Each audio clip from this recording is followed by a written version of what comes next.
साथियों को नमस्कार। मेरा नाम है सर्वेश बुंदेली और हम लोग उत्तराखंड के उधम सिंह नगर जिले के राघव नगर गांव में हैं और यहाँ पे हम लोग ड्रैगन फ्रूट के फार्म पे खड़े हैं, जहाँ पे एक युवा किसान है जो ड्रैगन फ्रूट की फार्मिंग करते हैं। उनसे हम जानेंगे कि किस तरह से वो फार्मिंग कर रहे हैं यहाँ पे, और ख़ासकर से अगर इस नॉर्थ रीजन की बात करें तो यहाँ पर थोड़ा सा जो कैक्टस प्रजाति के पौधे होते हैं उनको ग्रो करना थोड़ा सा मुश्किल होता है। तो इन सब जो इन्वायरमेंटल कंडीशन है, इस कंडीशन में वो लोग कैसे कर रहे हैं, आइए आपको मिलाते हैं अनूप जी से और उनसे इस बारे में विस्तार से जानेंगे।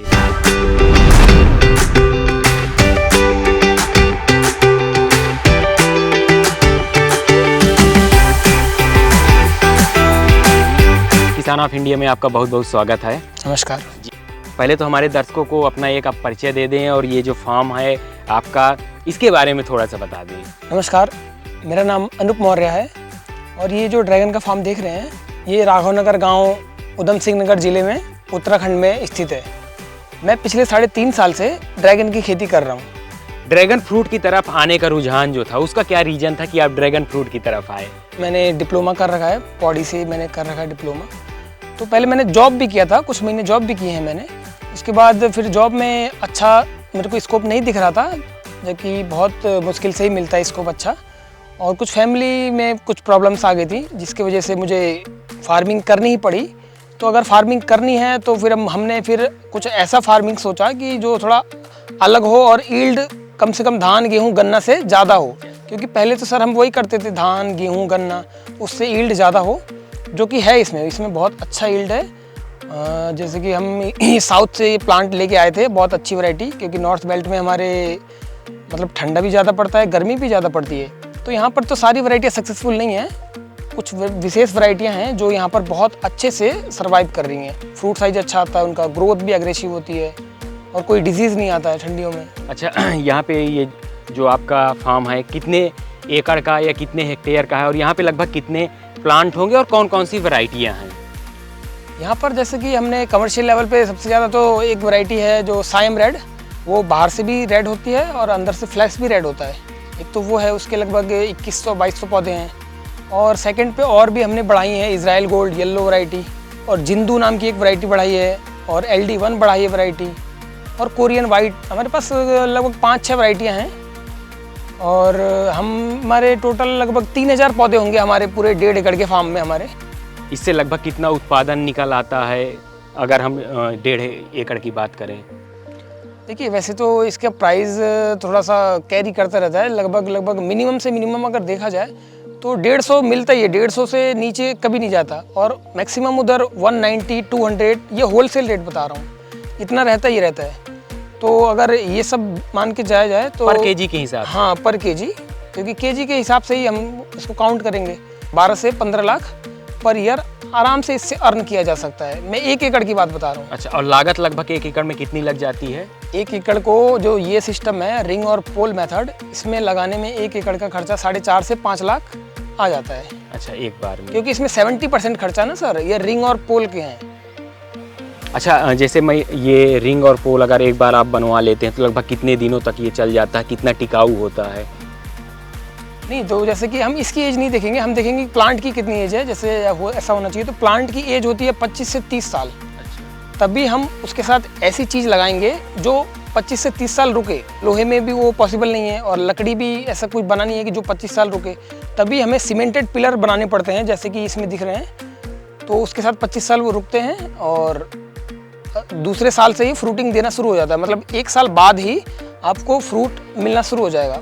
फर्स्ट ईयर में थोड़ी ग्रोथ वाइज कम रहती है तो फ्रूट कम आता है, सेकेंड ईयर में ईल्ड बढ़ जाता है, कई गुना बढ़ जाता है, थर्ड ईयर में वो अपने पीक पे आता है। डिस्टेंस, कितनी डिस्टेंस मेंटेन करना चाहिए, कितने डिस्टेंस में प्लांट टू प्लांट, जैसे यहाँ पे देख रहे हैं प्लांट टू प्लांट कितनी डिस्टेंस होगी, और जो क्यारी से क्यारी की डिस्टेंस है ये लगभग कितनी होगी, इसके बारे में भी थोड़ा सा बताएं। कि इसके लगाने के जो ये लाइन से लाइन की दूरी 11 फीट या फिर 10 फीट, या फिर वैसे देखा जाए तो 10x8 पे लगाइए, 10x7 पे लगाइए, 11x7 पे लगाइए, वो तो आपके उस पर है।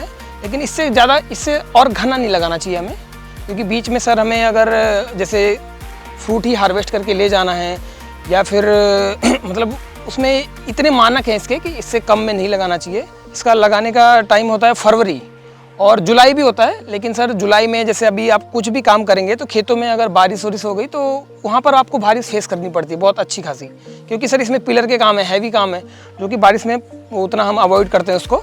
हम फरवरी ही जैसे बेस्ट टाइम में लगाने का, उस वक्त अगर लगाया आपने तो बहुत अच्छी ग्रोथ मिलती है आपको, बहुत अच्छी। और इसमें साल भर क्या कल्टीवेशन करना होता है फार्मर्स को, या आप लोग क्या कल्टीवेशन करते हैं, कैसे न्यूट्रिएंट देते हैं? वैसे तो देखिए इसमें जैसे जो भी ये बेड सिस्टम बना हुआ है, इसके जो यहाँ पर हम काव मैन्योर गोबर की खाद या फिर वर्मी कंपोस्ट इसमें देते हैं साल में 3 बार लगभग। एक बार फ्रूटिंग सीजन से पहले, एक बार जो फरवरी वाली ग्रोथ आनी होती है उससे पहले दे देते हैं, और एक और बार तीसरा भी दे देते हैं, वो टाइम पीरियड देख के या फिर उसके हिसाब से कि इसको कब ज़रूरत है उस हिसाब से दे देते हैं 3 बार। और इसमें जैसे कि अब घास अगर ज़्यादा हो जाती है, क्योंकि हमारे बेल्ट में ना सर घास की प्रॉब्लम बहुत ज़्यादा किसानों को फेस करनी पड़ती है, तो वहाँ पर हमें लेबर कॉस्ट लगानी पड़ती है।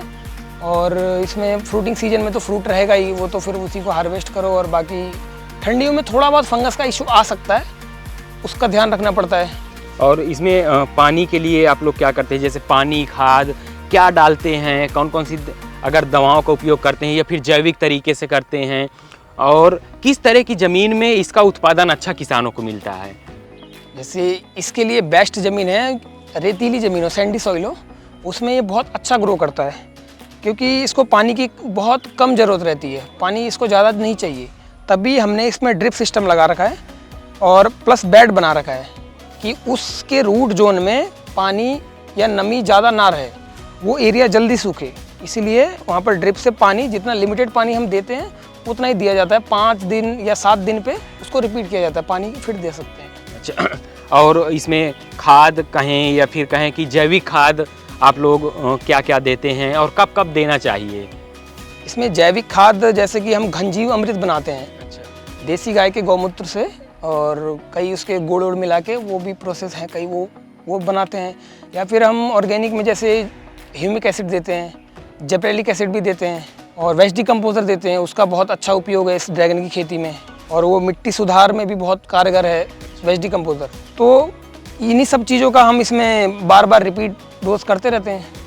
और यहाँ पे जैसे ये जो स्पेस है, तो क्या इस स्पेस में जैसे हम लोग देख रहे हैं कि हल्दी भी लगी है और भिंडी लगी है, बैगन भी आप लोग लगाएं, तो क्या इन सब चीज़ों की फार्मिंग भी लोग कर सकते हैं? हाँ सर, बिल्कुल कर सकते हैं। वही मैं कह रहा था, जैसे कि आपने जो डिस्टेंस पूछी, अगर वो जैसे 10 बाई 8 या फिर 11 ये वाली डिस्टेंस ज़्यादा रहेगी तो आपको उसमें फ़ायदा ही होगा। उसमें आप इंटरक्रॉप करिए, बहुत अच्छे से करिए, क्योंकि वो सीधी लाइन में आप जैसे कि वो चीज़ें ना लगा सकते हैं जैसे कि जिसमें पानी की ज़्यादा ज़रूरत रहती है, जैसे धान हो गया, चाहे 1-2 और भी फसलें हैं, उनको छोड़ के आप इसमें कुछ भी लगा सकते हैं। मतलब सब्जी वाली फार्मर आराम से इसमें ग्रो कर सकते हैं। सब्जी वाली सभी चीज़ें लगा सकते हैं। अच्छा, जैसे अगर हम पौधों की बात करें तो क्या आप इसके नर्सरी का भी काम करते हैं और इसकी नर्सरी भी तैयार करते हैं? जैसे बता रहे हैं कि एक पौधा लगाने के बाद लगभग 25-30 साल तक ये चलता है, तो इसकी कैनोपी तो बढ़ती जाती होगी, तो उसको कम कैसे करते हैं?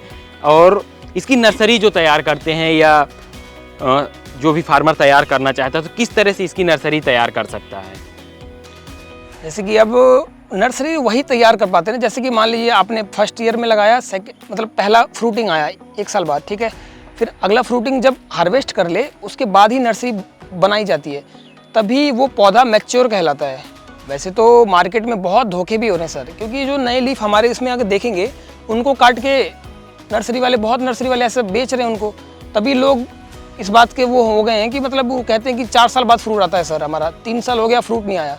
तो वही मैच्योरिटी का हम ध्यान रख के ही प्लांट बनाते हैं कि लगभग 1 साल से ज़्यादा का मैच्योर, 2 साल का 2 बार फ्रूट तोड़ लिया, यानी कि वो पौधा वो तीसरे साल में एंटर कर दिया, तब हमने उसका प्लांट बनाते हैं तब।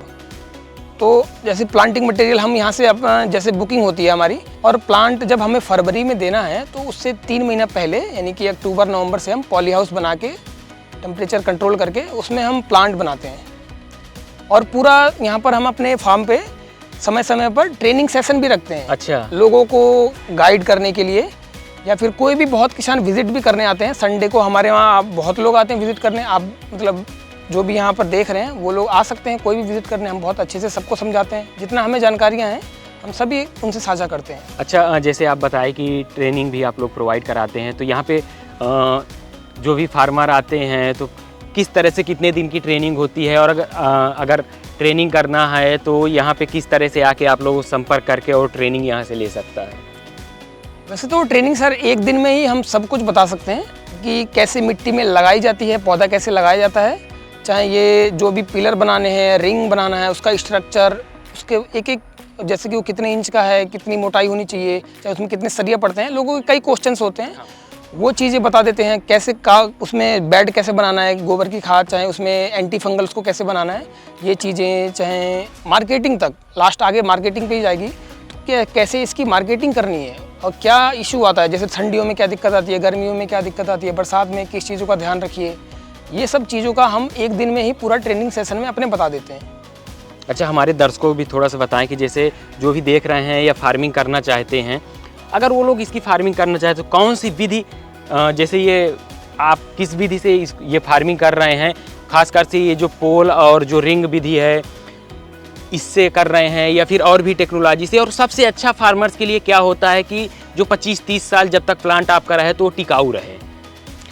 देखिए वैसे तो कुछ लोग ना, जैसे ये तरीका आपने देखा, जो ये है रिंग पोल मेथड, रिंग ऊपर लगा है, पोल लगता है इसमें, ये सिंपल मेथड है।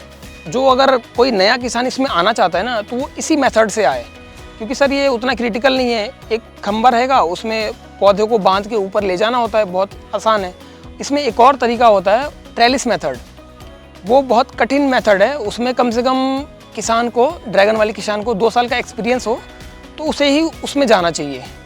उससे क्या बेनिफिट है फार्मर्स को? उससे सर ये बेनिफिट है, जैसे उसमें 1 एकड़ में लगभग 6 से 7 हज़ार पौधे लग जाएंगे उस मेथड से, ट्रेलिस मेथड से, और इस मेथड से 2000 ही पौधे लग पाते हैं 1 एकड़ में।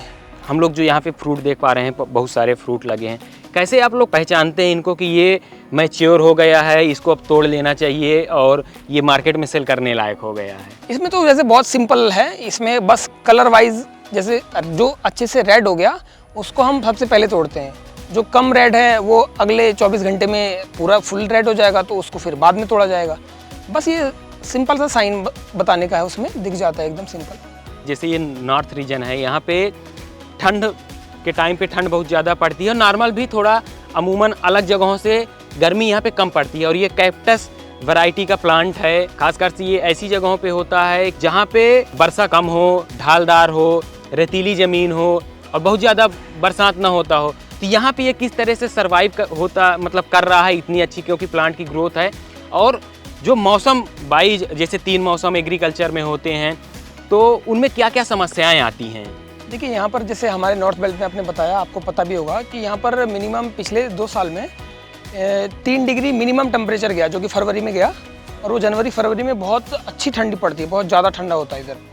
और ये जो कैक्टस है, ये ड्रैगन फ्रूट है, जो भी ये साउथ में बहुत अच्छे से हो रहे हैं, क्योंकि सर वहाँ ठंडा नहीं होता उतना मौसम, और गर्मी का तो चलो हर जगह गर्मी पड़ ही रही है, यहाँ भी गर्मी बहुत अच्छी खासी पड़ती है।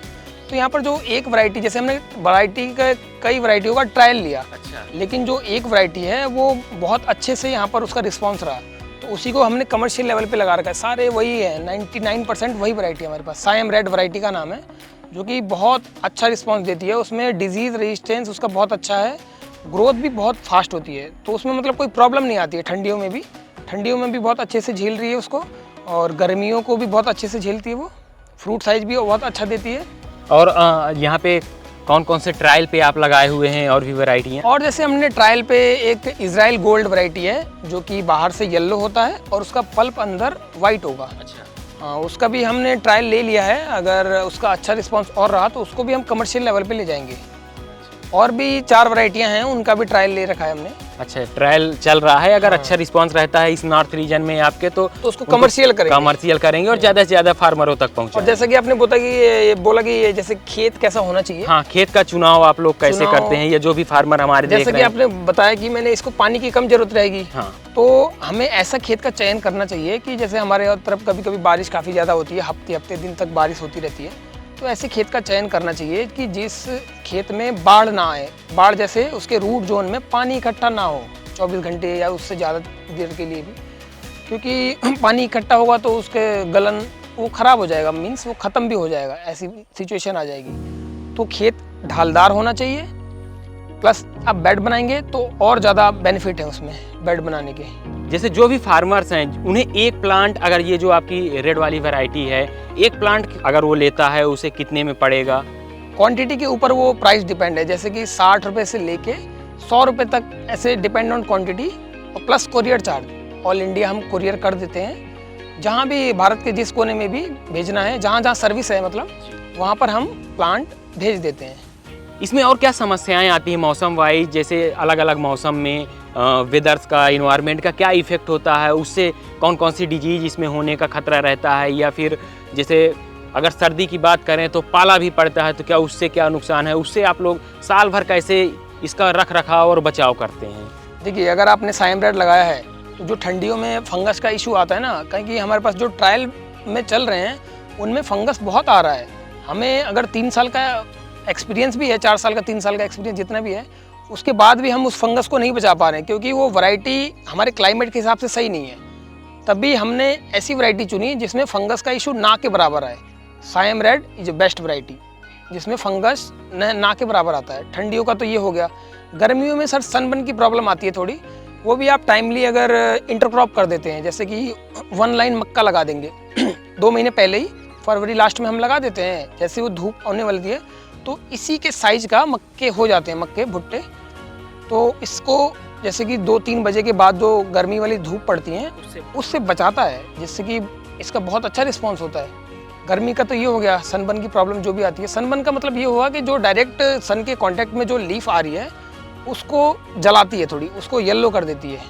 क्योंकि आप हल्का हल्का कहीं कहीं देखेंगे तो वो अभी मक्का नहीं लगा रखा है, लेकिन कभी कभी धूप तेज हो जाती है। और थर्ड ये है कि अगर आपने खेत का चयन अच्छा किया है, कि जैसे कि ढलान वाला खेत है तो उसके रूट जोन में पानी की नमी हमेशा बनी नहीं रहेगी। अगर आपने जैसे कि चली खेत वैसे नॉर्मल कहीं से कोई सा भी चूज़ कर दिया और वहाँ पर नमी हमेशा बनी रह रही है, तब इसके रूट जोन में बरसात के टाइम में बताऊँ, बरसात के टाइम में इसके रूट जोन में सड़न गलन की प्रॉब्लम आती है, नीमाटोड भी आता है इनके रूट जोन में, जिससे कि पौधा सूखता है।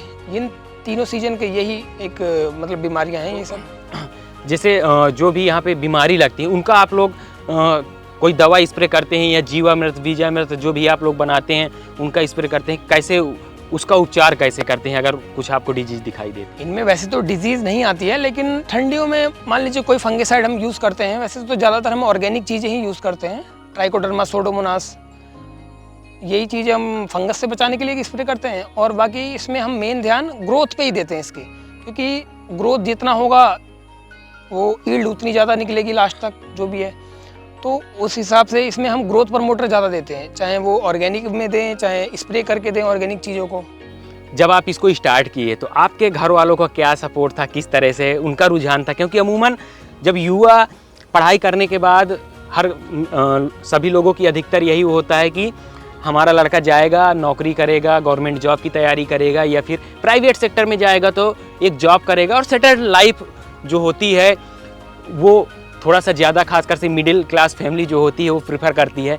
आप जब खेती की ओर आए और ख़ासकर से जब आप कहे कि ट्रेडिशनल से हट के थोड़ा सा करेंगे, तो घर वालों का क्या रुझान था? नहीं, घर वाले तो सपोर्ट में रहते ही हैं, उसमें वो दो राय नहीं है। घर वाले तो एकदम 100%, अगर हमने सोचा है कि हम ये वाली खेती करेंगे तो घर वालों का फुल सपोर्ट था। वो ये सब जैसे कि हम अगर 2020 में ना सोच रहे थे, क्योंकि इधर उत्तराखंड में हमने कई जगह फार्मिंग देखी, तो जैसे कि एक सक्सेसफुल फार्मर हमें कहीं नहीं दिख रहा था कि जिसको हम देख के क्लाइमेट का पता लगा सकते कि हमारे क्लाइमेट में ये सूट कर रहा है कि नहीं कर रहा है। क्योंकि सबसे पहले यही क्वेश्चन होता है, कोई भी किसान अगर नई कुछ भी चेंज करता है ना अपनी खेती। तो 2020 में हम ये सब सोच रहे थे कि 2020 में हमने पूरा रिसर्च किया, जैसे वीडियोस देख के, या फिर कुछ साउथ में बड़े बड़े फार्मर लोग हैं उनके वहाँ गए भी थे हम ट्रेनिंग ऐसे देखने, खुद विजिट करने उनके फार्म पे। तो फिर हमने 2021 में फिर हमने 1 एकड़ से, चलिए मान लीजिए रिस्क ही मान लीजिए, उसको हमने रिस्क मान के शुरू कर दिया। और उसमें फिर जब उतना रिस्क ले लिया तो उसके साथ मेहनत भी उतनी करनी पड़ती, और मेहनत भी की। फिर उसके बाद फार्म आपके सामने है, अच्छा प्रोडक्शन मिल रहा है, लोग जान रहे हैं, आ रहे हैं, विजिट कर रहे हैं, आप लोग ट्रेनिंग भी प्रोवाइड करा रहे हैं। अच्छा, जो हमारे युवा साथी देख रहे हैं, खासकर से जो ग्रेजुएशन करके या पोस्ट ग्रेजुएशन करके और कुछ करना चाह रहे हैं एग्रीकल्चर में, कि एग्रीकल्चर की तरफ आएँ, या फिर वो लोग चाहते हैं कि एग्रीकल्चर में उनके यहाँ भी जो भी ट्रेडिशनल फार्मिंग होती है उससे हट के कुछ करें, उन्हें आप क्या संदेश देना चाहेंगे? नहीं, अब जैसे कोई भी फार्मर मान लीजिए जो धान गेहूँ भी कर रहा है या फिर जो पंतनगर या फिर जो भी यूनिवर्सिटी से पढ़ के इसमें आना चाहता है तो उसका एकदम वेलकम है। वो आए हमारे पास, हमें जितनी जानकारियाँ अभी तक हुई हैं, जो भी हमारा एक्सपीरियंस है वो हम पूरा उनको शेयर कर देंगे। जितना हमें आता है हम उनको पूरी बताने की कोशिश करेंगे। और जैसे यहाँ पर ट्रेनिंग सेशन में भी हम यही सब चीज़ें बताते हैं कि कोई नया जुड़ रहा है तो हम उसको पूरा सब कुछ बताते हैं कि कैसे इसमें क्या प्रॉब्लम है, क्या उसके सॉल्यूशन है। यही दोनों चीज़ लेके कोई भी काम किया जा सकता है, प्रॉब्लम और सॉल्यूशन।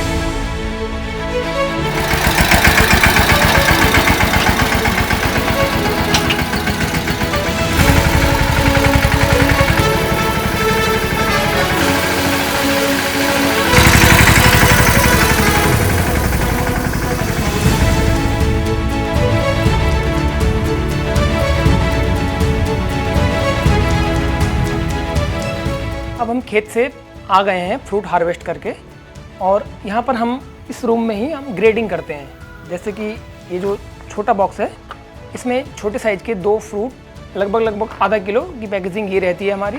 इस पर हम जैसे स्टिकर लगा देते हैं अपने जो भी फार्म के है, चाहे जो भी अपने कॉन्टैक्ट डिटेल्स हैं वो इस पूरे स्टिकर में लगा के फिर इसको सेल करते हैं, चाहे मार्केट में इसी फॉर्म में जाता है।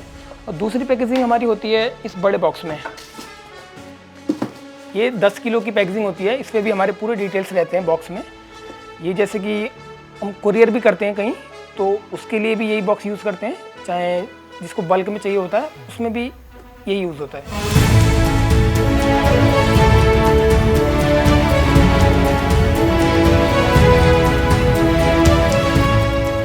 तो ये हमारे साथ अनूप जी थे, जिन्होंने बहुत विस्तार से बताया कि किस तरह से पढ़ाई करने के बाद इन्होंने अपना ड्रैगन फ्रूट की फार्मिंग शुरू की और किस तरह से कर रहे हैं, साथ ही साथ कितना उत्पादन हो रहा है। इन सब चीज़ों के बारे में बहुत विस्तार से इन्होंने हमें जानकारी दी, हमारे किसान साथियों को, हमारे दर्शकों को जानकारी दी। किसान ऑफ इंडिया इसी तरह की बहुत सारी स्टोरियाँ गाँव से, कस्बों से, अनुसंधानों से और पगडंडियों से लेके आता रहता है। इसी तरह की और भी स्टोरी देखने के लिए बने रहिए किसान ऑफ इंडिया के साथ। किसान ऑफ इंडिया के YouTube चैनल को सब्सक्राइब करने के लिए नीचे दिया हुआ सब्सक्राइब बटन दबाएं और किसान ऑफ इंडिया से जुड़े सभी अपडेट्स को पाने के लिए बेल आइकन दबाना ना भूलें। जो है आपके आसपास, आपके शहर का खास, वो दिखाएगा आपको DNN 24, आपका अपना डिजिटल न्यूज नेटवर्क। तो फिर कीजिए लाइक, सब्सक्राइब और फॉलो।